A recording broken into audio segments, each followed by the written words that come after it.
salue Marie, comblée de grâce, le Seigneur est avec vous. Vous êtes bénie entre toutes les femmes, et Jésus, votre enfant, est béni. A paz para o teu coração, espero encontrá-lo e encontrá-la bem.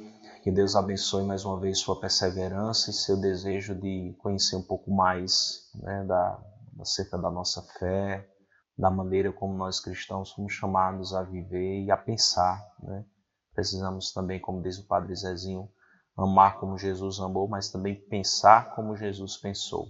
E, sem dúvida nenhuma, um dos objetivos dessa escola é oferecer também elementos para que a gente possa amadurecer também nossa mentalidade, nossa compreensão acerca das coisas, da vida, do ser humano, da sexualidade, da cultura em que nós estamos mergulhados, envolvidos, e enxergá-la sob a perspectiva da fé, sob a perspectiva da mentalidade de Cristo. Então, muito obrigado pela sua busca e pelo seu desejo de crescer também nessa dimensão. Vamos rezar de novo, mais um instante. Em nome do Pai, do Filho e do Espírito Santo. Iluminai-nos, Senhor, com o teu Espírito Santo. Toma todo o nosso ser, aposta-te de todo o nosso ser.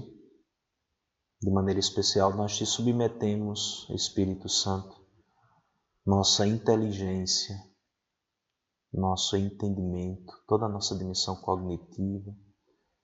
Pedimos, Espírito Santo, realize a conversão que é preciso realizar na nossa mentalidade, a metanoia de que necessitamos para pensar conforme a nossa fé, para pensar conforme Cristo.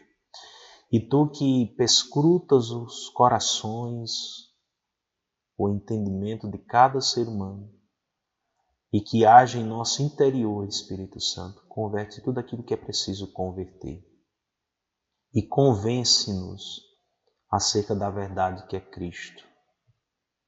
Não nos deixes, Espírito Santo, nos perder ou sermos ludibriados, enganados com pensamentos, teorias que sejam contrárias e que firam frontalmente a nossa fé, a revelação cristã. Dai-nos o entendimento, o discernimento, a prudência para podermos discernir e separar tudo aquilo que não provém de Ti, que não está em conformidade com o modo de pensar de Jesus. Por isso nós pedimos, Espírito Santo, vinde sobre nós. Vinde, Espírito Santo, enchei os corações dos vossos fiéis e acendei neles o fogo do vosso amor. Enviai, Senhor, o vosso Espírito e tudo será criado e renovareis a face da terra. Oremos.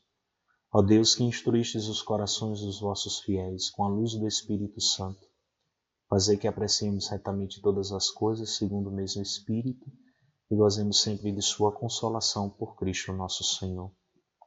Nossa Senhora, sede da sabedoria, rogai por nós. Em nome do Pai, do Filho e do Espírito Santo. Amém. Vamos dar continuidade então à nossa abordagem sobre a questão do gênero.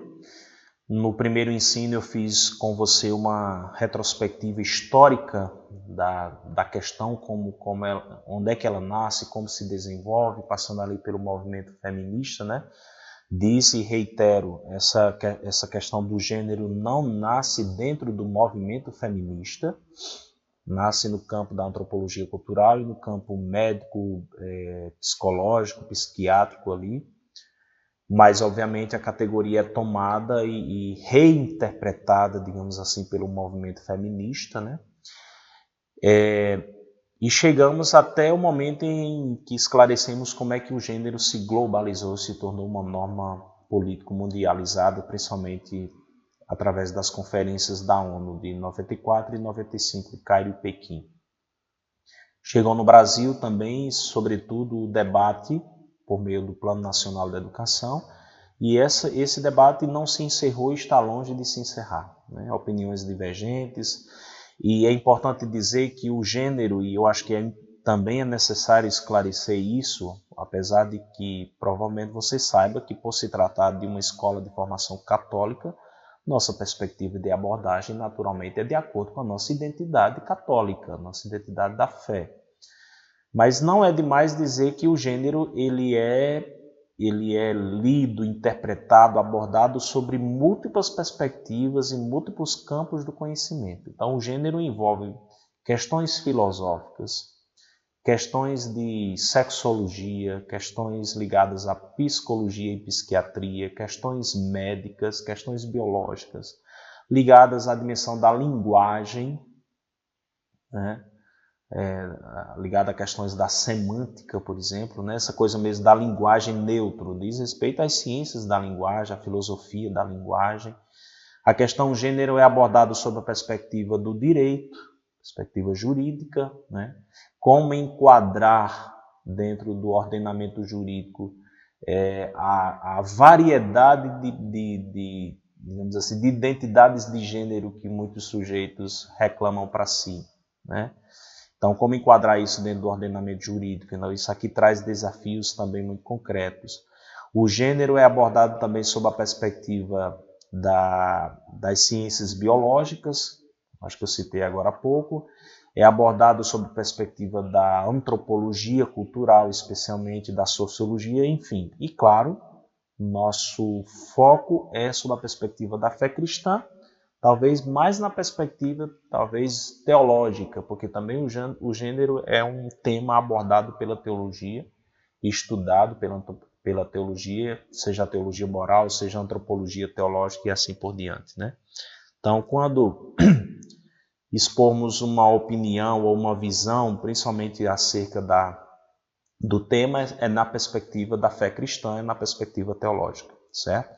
Talvez isso, na abordagem, haja divergência com esses outros campos do conhecimento que eu citei, mas é importante dizer sobre que perspectiva nós estamos falando quando abordamos o tema, tá certo?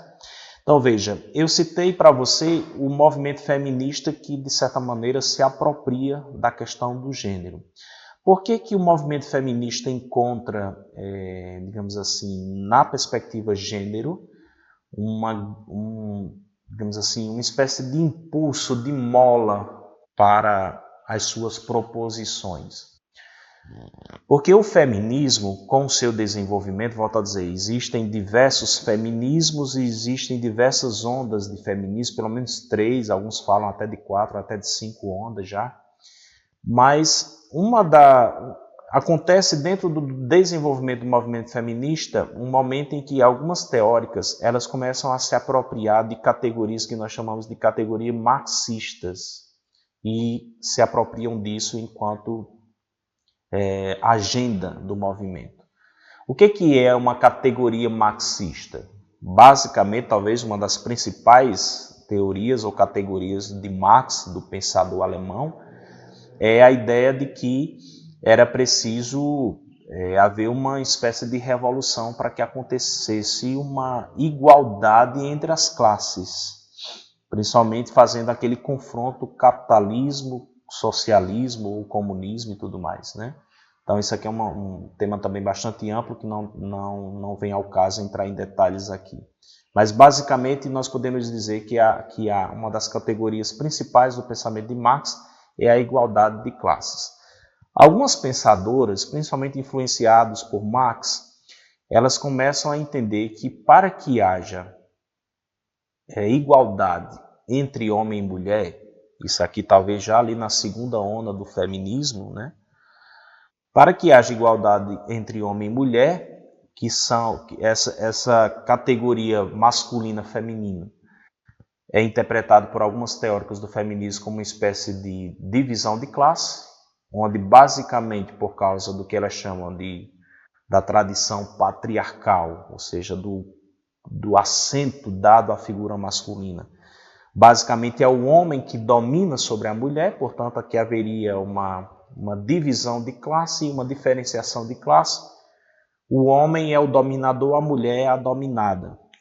E aí algumas teóricas do feminismo começam a entender que é preciso, do mesmo jeito que Marx pretendeu eliminar as classes do ponto de vista social e econômico, seria possível também pretender eliminar a classe do ponto de vista da diferenciação sexual. E dentro da abordagem, muitas foram à luz da categoria marxista, entendendo que para que houvesse igualdade entre homem e mulher, o primeiro feminismo pleiteava igualdade de direitos. Isso seria suficiente para que homem e mulher fossem iguais. Como eu disse no ensino anterior, se uma mulher trabalhava ao mesmo tempo, tinha a mesma carga horária de jornada de trabalho, era justo que ela ganhasse o mesmo salário que um homem que também trabalhasse igualmente ganhasse. Que a mulher tivesse direito a ingressar na política, em cargos de chefia, no mundo acadêmico, que exercesse seu direito ao voto, ou direitos de se associarem, uma série de coisas. Mas o feminismo, principalmente o feminismo de gênero, e envolvendo também essa categoria de igualdade entre homem e mulher, começou a entender que para que a igualdade acontecesse de fato entre homem e mulher, seria necessário não só requisitar para as mulheres os mesmos direitos dos homens, mas seria, inclusive, isso elas dizem diretamente, tem livros de teóricas que falam sobre isso claramente, dizem que não seria suficiente somente distinguir, era preciso eliminar as diferenças sexuais. Percebem? Então, como é que haveria igualdade de classe? Eliminando as classes no campo da sexualidade, no campo da identidade sexual, eliminando homem e mulher. A partir de então não existiria homem e mulher, porque se conseguisse essa eliminação, ali haveria de fato igualdades de direito, porque não haveria mais classe. Como era que ia haver diferenciação ou desigualdade de classe quanto a isso? Então, a própria eliminação da diferenciação sexual e foi, há muito tempo, há muitos anos atrás, um dos objetivos da bandeira do feminismo, muito atrelado a essa questão da ideia de Marx, como também atrelado à ideia do gênero. Se conseguisse isso, então haveria igualdade. E aí, dentro dessa perspectiva, começa a acontecer, então, aliada à categoria de gênero, essas possibilidades diversas. O feminismo de gênero pleiteou que homem e mulher seria uma categoria somente do campo biológico, ou talvez nem sequer existiria, enquanto que o gênero seria a categoria predominante para se tratar da questão da sexualidade, né, da identidade sexual. Portanto, inclusive tem teóricas que é muito interessante que dizem que essa coisa de luta pelos direitos das mulheres seria apenas um discurso retórico, porque no fim das contas elas dizem estamos lutando e batalhando pelos direitos das mulheres, mas nas bases teóricas do feminismo de gênero, a categoria mulher não existe. Não existiria homem e mulher. Portanto, quando diz defender os direitos das mulheres, inclusive tem pensadora, tem até vídeos na internet de um fórum sobre esse tema, em que uma das teóricas, inclusive brasileira, bastante conhecida aqui no Brasil, elas dizem diretamente, isso aqui é uma questão retórica que a gente usa, porque para nós a gente sabe que não existe a categoria mulher. Quando a gente fala de direitos das mulheres, igualdade para as mulheres, é só uma questão retórica que eu uso no discurso, mas na prática, para nós, para o feminismo de gênero, não existe a categoria mulher, porque nós já eliminamos essa categoria. Isso aqui é um pouco do pensamento delas, né? Basicamente, onde é que está a fragilidade desse argumento? Não só para a doutrina cristã, mas também até para pensadores sérios, coerentes nos diversos campos de conhecimento, que percebem também que vê quanto que é frágil esse tipo de argumento.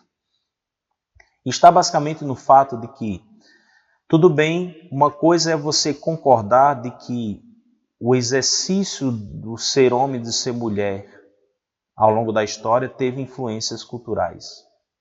Existiram e vão continuar existindo, né? Até, por exemplo, o fato de existem diversos estudos que apontam também que a forma de um homem se vestir ou de uma mulher se vestir, existem variações quanto a isso também, né? Para a nossa cultura, o normal, utilizando esse termo, seria, por exemplo, a mulher utilizar cabelos compridos, usar brincos, pulseiras, né? Adereços, até do ponto de vista de vestimentas. O homem, por exemplo, para a nossa cultura, um homem que usa saia é um negócio meio chocante, meio dissonante para a nossa cultura. Já existem outros países onde isso é natural, é perfeitamente compreensível e adequado à cultura deles. Basta imaginar, por exemplo, a cultura escocesa, onde lá se tem o hábito de que homens também usem saias. Esses detalhes a gente percebe que realmente existem influências culturais fortes, que vão, de certa maneira, determinando como é que o indivíduo ele deve se vestir, se comportar e tudo mais. Mas o problema não está em reconhecer esses fatores. Uma das fragilidades do gênero enquanto categoria mutável, fluida, né, performática, como eu disse agora há pouco, é o fato de separar. Acontece um verdadeiro divórcio entre a dimensão biológica inscrita na natureza da pessoa, né? Cada sujeito nasce como homem, como mulher. Isso aqui é um dado, inclusive, da biologia, da genética e tudo mais. Isso aqui é um elemento. E existe o elemento da como é que cada um vive essa dimensão nas diversas culturas, que podem possuir, sim, variações. É o que nós chamaríamos de acultura. Enquanto que a dimensão biológica seria a dimensão da natureza biológica, genética do sexo da pessoa. Esses dois elementos, o elemento da natureza e o elemento sociocultural, eles não podem ser separados, eles devem ser unidos. E é aqui onde a gente obtém uma visão coerente, equilibrada acerca dessa questão. Então, por muito tempo, talvez, e provavelmente isso aqui seja uma das razões pelas quais essa dimensão sobretudo do feminismo de gênero entrou de sola mesmo, por muito tempo se supervalorizou a dimensão biológica do ser humano. Isso aqui também foi um equívoco, foi um exagero. Como se somente a dimensão, o fato de você nascer homem, claro que isso aqui não envolve somente a questão biológica, envolve também psicológica, existem também estudos nessa linha que atestam isso, né? Mas não é o fato somente de você nascer como homem, como mulher, que isso por si só determina elementos de como você vai vivenciar isso nas diversas culturas, nos diversos países. É fato que existem influências culturais. Agora, o que eu não posso é simplesmente chegar agora e dizer o elemento biológico, aquele que está inscrito na natureza da pessoa, isso aqui não tem valor nenhum. Tudo que vale agora é a dimensão sociocultural. Por isso que eu disse para você no ensino anterior, muitos pretendem eliminar completamente a categoria sexo e substituí-la radicalmente pela categoria gender. Né? Sex, gender. Seriam as duas categorias no inglês, sexo e gênero. Alguns dizem, não, também não é assim. Alguns pensadores, até não cristãos, mas que são sensatos nas suas abordagens, eles dizem, não é assim. Não é porque o elemento biológico foi muito enfocado há um tempo atrás em detrimento da dimensão social, também sociocultural, que agora a gente vai estabelecer uma ruptura radical, um divórcio radical entre as duas categorias e dizer agora que o que vale é somente o gênero, enquanto dimensão sociocultural do sexo, e que agora a dimensão biológica e as categorias psicológicas também associadas a isso não teriam importância nenhuma. E alguns dizem que a fragilidade desse discurso consiste exatamente nisso, na ruptura entre sexo, dimensão biológica, e gender, dimensão sociocultural. Então, quando se estabelece essa ruptura, é aí que nós caímos no extremo, inclusive, do gênero enquanto ideologia, porque agora eu nego completamente a constituição, inclusive, biológica da pessoa e acho que isso não tem influência nenhuma na identidade sexual da pessoa, e tem. Existe a dimensão sociocultural, que exerce também influência, sim, eu preciso considerá-la. Mas é certo também que existe a dimensão biológica, que é preciso também levar em conta e não descartá-la de modo arbitrário. Então aqui estaria provavelmente a fraqueza, a fragilidade da teoria do gênero, e é basicamente sustentando esse divórcio entre natureza e cultura que nós podemos cair exatamente numa abordagem do gênero enquanto ideologia. Para esse pensamento, aprofundando ainda mais o que já dissemos no ensino anterior, para esse pensamento a identidade masculina ou feminina não estaria inscrita na natureza. Ela seria o resultado de uma construção social e, portanto, um papel, lembra da ideia do ator que eu falei, né, no ensino anterior, um papel que os indivíduos desempenham por meio de tarefas e funções. Então essa seria basicamente a ideia principal e, como eu disse agora há pouco, uma das pretensões do feminismo de gênero é exatamente eliminar a diferenciação sexual, mas eu não disse, e vou dizer agora, uma das pretensões também do feminismo de gênero eles identificam a estrutura familiar como uma estrutura que também favorece o domínio, o poder. E, portanto, aquela ideia de igualdade seria basicamente ferida principalmente pela estrutura familiar. Algumas teóricas, provavelmente você já escutou falar em Simone de Beauvoir, uma filósofa francesa, né, que se relacionou amorosamente por muito tempo com Jean-Paul Sartre, também outro filósofo francês de grande influência. Simone de Beauvoir ela escreveu uma obra gigantesca em 2 tomos, chamado O Segundo Sexo, que alguns dizem que é a Bíblia do feminismo, né? Para você ter ideia de como que ela conseguiu dar base teórica, filosófica às pretensões do feminismo. Simone de Beauvoir tem um livrozinho chamado Simone de Beauvoir Hoje, uma publicação, já um livrinho antigo, de edição antiga, mas publicado aqui no Brasil, em que ela, sendo entrevistada acerca da visão dela sobre a estrutura familiar, ela diz nua e cruamente, ela disse: eu creio que para suprimir, do mesmo jeito que não era possível haver, segundo Marx, igualdade de classe, se não se eliminasse o capitalismo, ela diz, não é possível haver igualdade de classes entre homem e mulher, se manter a estrutura familiar. E ela diz diretamente, eu acho que é preciso sim suprimir a família. Portanto, quando alguns dizem que o feminismo de gênero tem como agenda a destruição da família, isso não é um discurso para impressionar. Não é um acento injusto de quem afirma isso. Isso as próprias teóricas, como a Beauvoir, elas afirmam diretamente. Se eu quero que haja igualdade entre os sexos ou entre os gêneros, uma das coisas que eu preciso fazer é destruir a família, porque, segundo elas, Beauvoir e outras também, a família promove o patriarcado, porque pode prestar atenção que é o homem o chefe da família. Quem domina sobre a esposa, na visão do feminismo, obviamente, né? Não, isso não está de acordo com a visão cristã. Quem dominaria a esposa e, consequentemente, dominaria os filhos também. Seria o macho. E, portanto, para que haja igualdade dentro dessa constituição, dessa célula social, seria preciso, portanto, eliminar a estrutura familiar.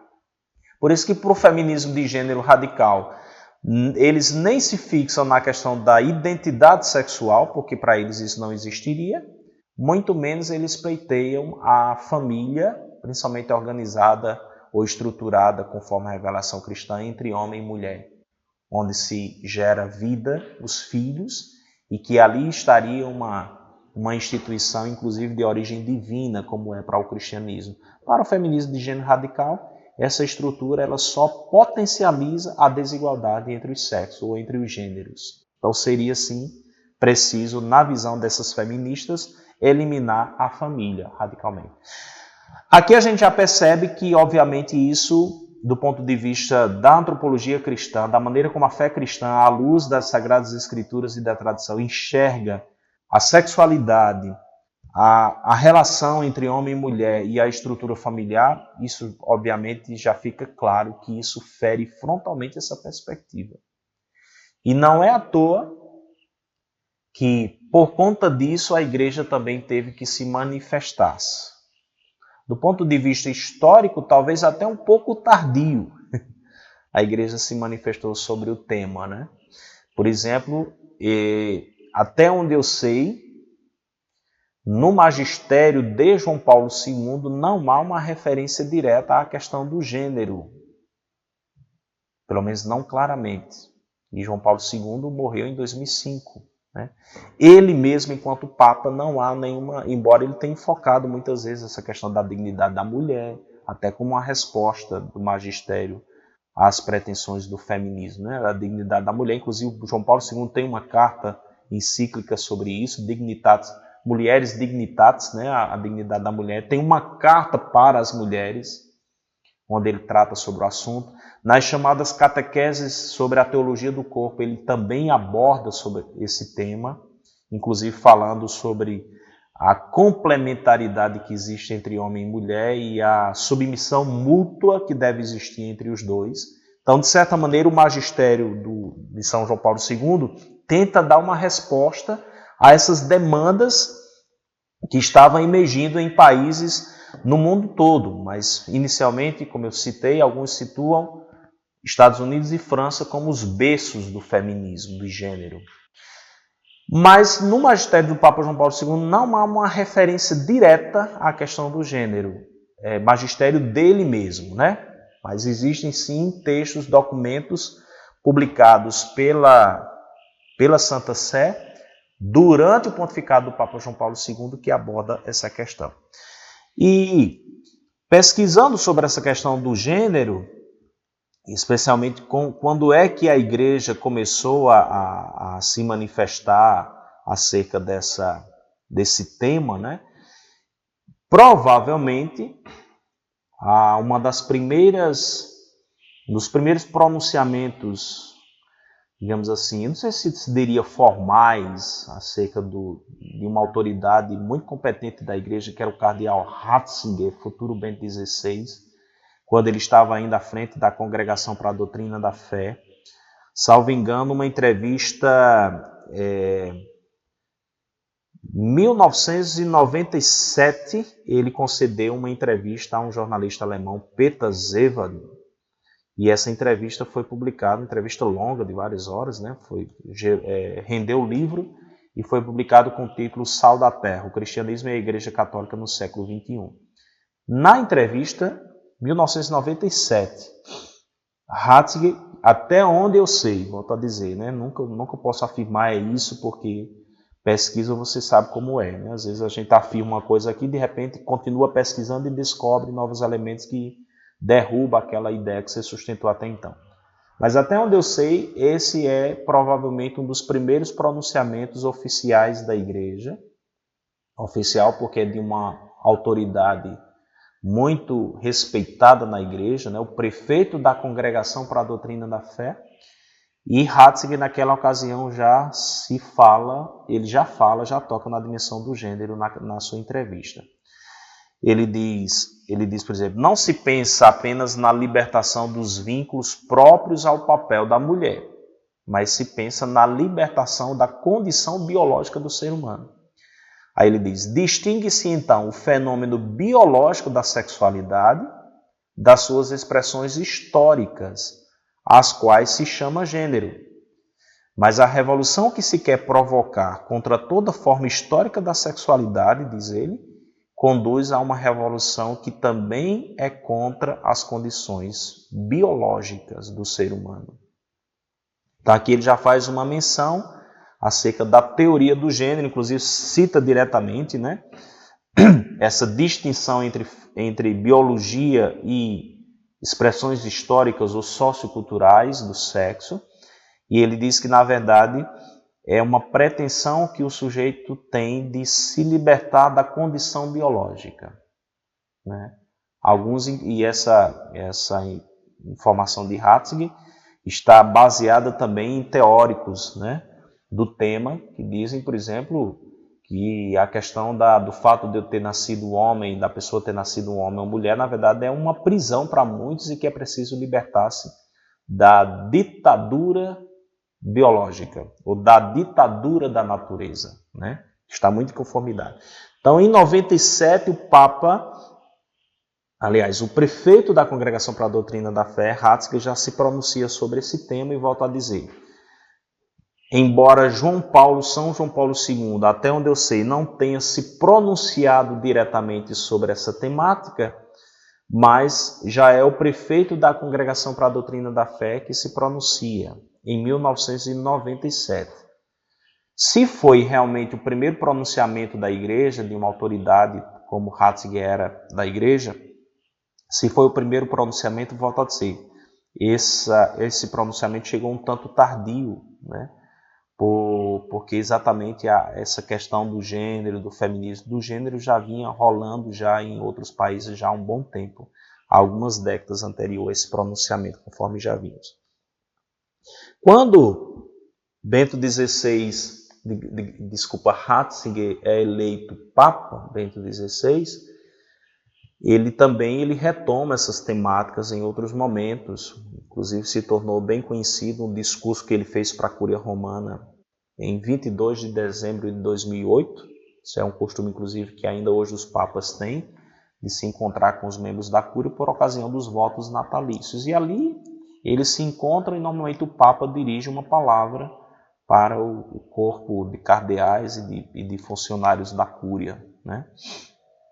E em 2008 o Papa ele praticamente dedicou o seu discurso aos membros da Cúria Romana, abordando a questão do gênero, né? E ele defendeu a ideia naquele discurso, quando fala sobre o tema, que é preciso que haja uma ecologia do homem. Eu não sei se esse termo é originalmente dele, se foi um termo cunhado por ele, mas é um termo que eu acho belíssimo, fantástico, porque qual é a ideia de fundo? Ele diz que, do mesmo jeito que há uma luta até certo ponto legítima, e que inclusive encontra até respaldo na teologia bíblica também, por exemplo, de resguardar a criação enquanto matas, florestas, rios, espécies diversas, né? O ar que não seja poluído, os rios que não sejam poluídos, enquanto há uma luta para se proteger, uma luta ecológica para se proteger esses elementos da natureza, Bento XVI diz que é preciso que haja também uma ecologia do homem. Alguém que defenda também o homem de sua destruição. Do mesmo jeito que existem movimentos que defendem e que lutam pela preservação, por exemplo, das matas e dos rios, para não serem destruídos, ou de espécies que estão em extinção, seja no mar, ou seja nas matas, ou onde quer que seja, é preciso que haja também uma defesa do homem, uma ecologia do homem, que o defenda de que ele seja destruído, porque aqui já há uma percepção de Bento XVI de que o gênero enquanto ideologia, enquanto suas pretensões, destruição da família, negação da identidade sexual, realmente isso aqui é uma ameaça ao homem. Isso aqui pode de fato destruir o homem. E portanto ele diz, é necessário que haja algo como uma ecologia do homem, né? E ele diz também, dando fundamentação teológica à sua crítica à teoria do gênero na sua forma radical, ele diz, ainda nesse discurso de 22 de dezembro de 2008, ele diz, o que com frequência é expresso e entendido com a palavra gender, resolve-se em definitiva na autoemancipação do homem da criação e do Criador.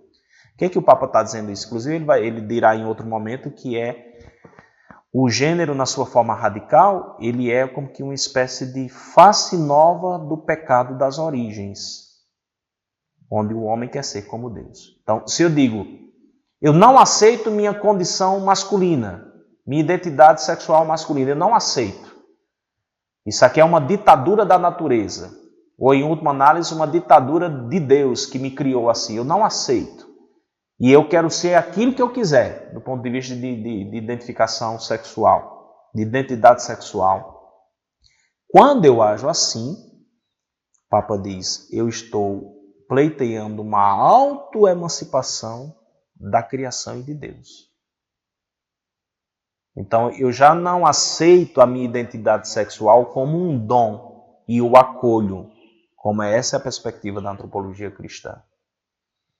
E procuro realizar-me conforme a minha identidade.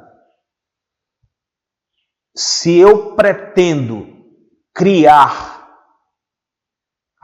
eu mesmo criar a minha identidade sexual, então aqui eu estou me emancipando de Deus, da criação, e estou dizendo, agora sou eu que sou Deus, porque agora eu posso me autodefinir como eu quiser, me autocriar como eu quiser, conforme bem me parecer, entende?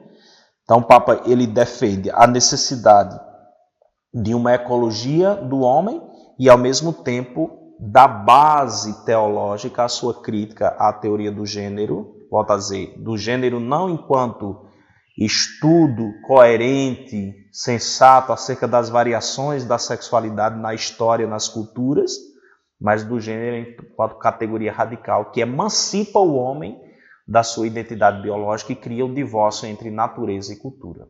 Esse aqui é o gênero na sua forma radical. Dessa maneira, há de fato uma emancipação do homem e da criação.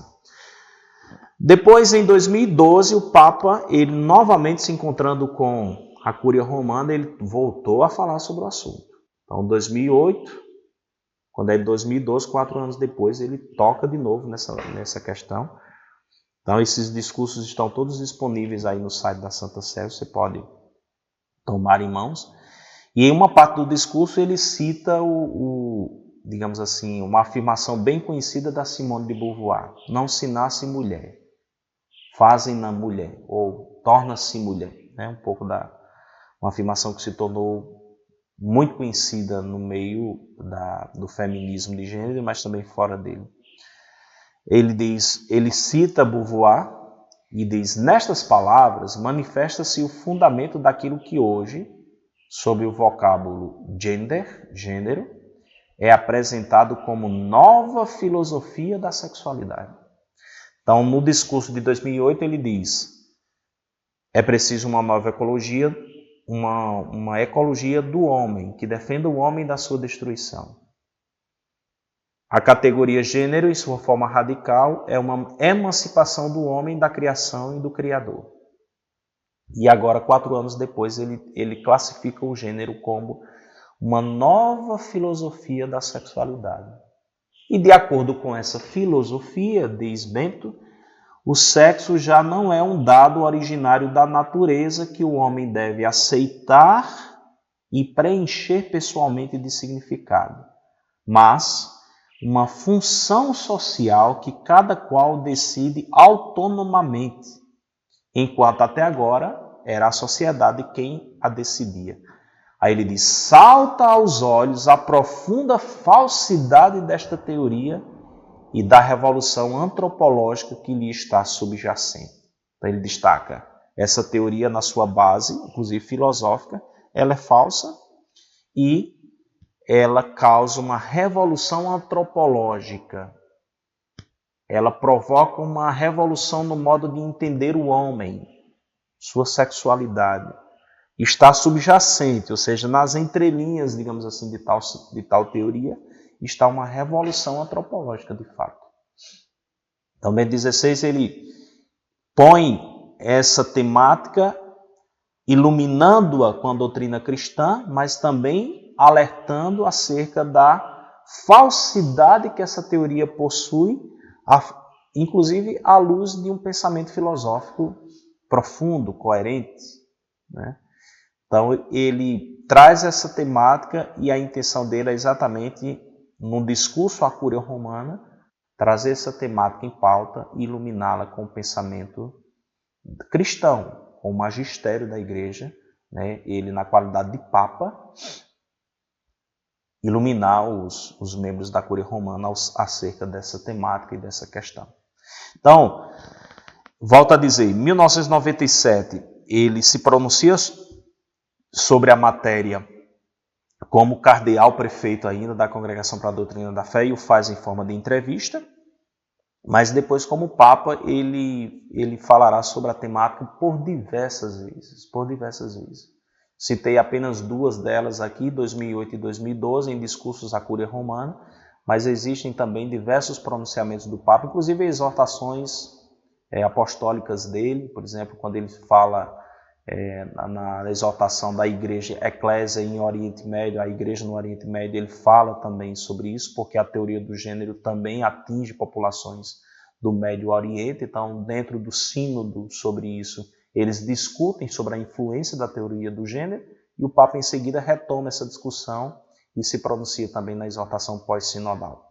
Mas, no próximo ensino, nós vamos dar continuidade ao posicionamento do magistério da igreja frente a essa questão, trazendo também outros textos do magistério e outros pronunciamentos, tanto de organismos do Vaticano, aquilo que a gente chama de dicastério, né? Dicastérios romanos. Dicastério significa organismos que auxiliam o Papa no governo da igreja, como também pronunciamentos do pontificado do Papa Francisco sobre a matéria, e esses pronunciamentos também iluminarão bastante a nossa compreensão acerca dessa temática complexa, espinhosa, mas tão atual e necessária de ser abordada, de ser conversada, para que nós cristãos também não fiquemos alienados e alheios acerca do que está acontecendo na sociedade e que nos diz respeito diretamente. Concluímos esse segundo ensino sobre a questão do gênero, mais uma vez nos confiando ao socorro materno da Virgem Maria. Sede em meu favor, Virgem soberana, livrai-me do inimigo com o vosso valor. Glória seja ao Pai, ao Filho, ao amor também, que é um só Deus em pessoas três, agora e sempre, sem fim. Amém. Virgem Maria, sede da sabedoria, rogai por nós. Em nome do Pai, do Filho e do Espírito Santo. Amém. Sainte Marie, Mère de Dieu, priez pour nous, pauvres pécheurs, maintenant et à l'heure de notre mort. Amen.